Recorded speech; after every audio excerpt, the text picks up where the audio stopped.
एक राजा अपने राज्य में एक लंबी यात्रा पर निकलता है।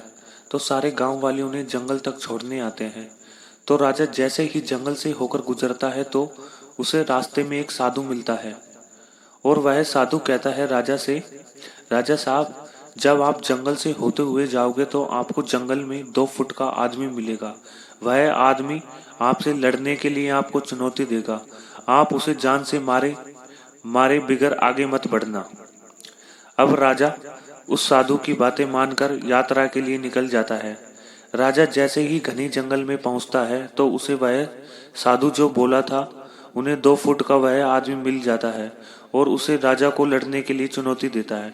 अब राजा उस 2 फुट के आदमी से लड़ने के लिए तैयार हो गया।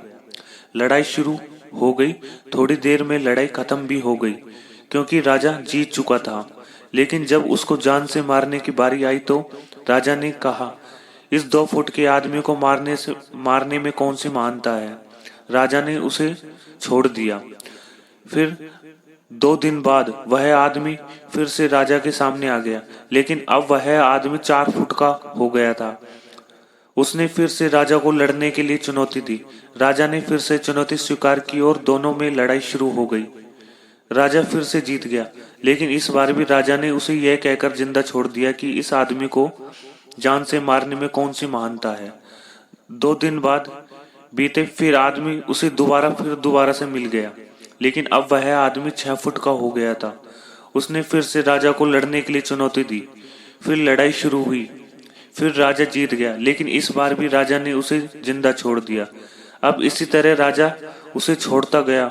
वह आदमी हर बार 2 फुट बढ़ता गया।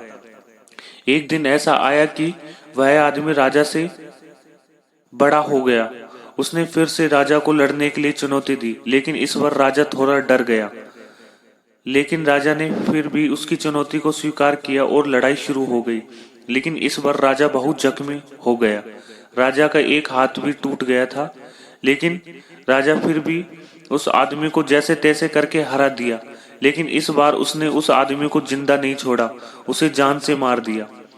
अब राजा ने अपने मन में विचार किया कि अगर मैंने उस साधु की बात मान ली होती तो मुझे अपना हाथ तो नहीं तुड़वाना पड़ता। अब राजा अपनी भूल पर पछता रहा था।